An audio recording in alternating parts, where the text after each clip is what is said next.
So also on YouTube Live, President Rhapsody asks, do the saints in heaven have a glorified body? I'm trying to reconcile the concept that they live in eternity where there is no time as we know it and the resurrection of the body. Right. Great question. The answer is no, they do not possess glorified bodies right now. The only two that we know of that have their glorified bodies are Jesus and Mary. And of course, that's because of the resurrection and the assumption. However, when it comes to that question of time, we have to be careful to make distinctions here. While it is true that once we die, we enter into a realm that is alien to you and I that are, this side of the veil or under the sun, to use the language of Ecclesiastes, right?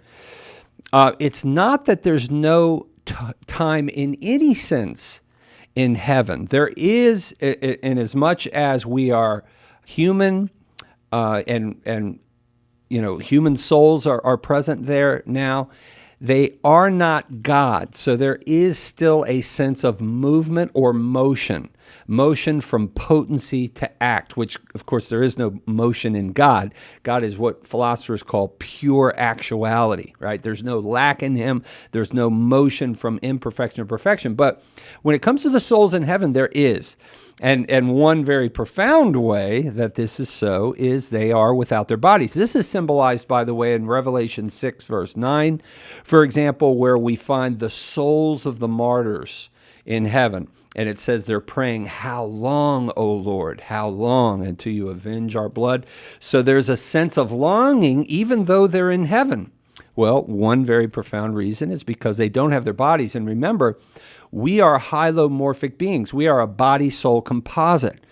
So even though we say the soul has substantial being, that means it lives on after we die, we say that the souls in heaven now are incomplete substances, right? Because they are lacking those bodies.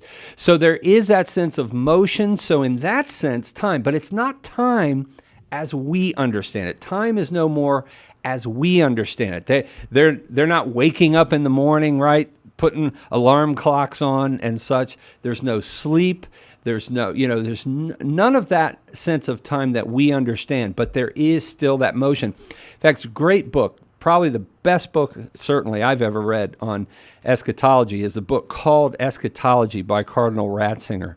And he talks about how he believes the church needs to develop in this area in our understanding of time, because God alone dwells in that realm of absolute being where there is no motion whatsoever but pure actuality.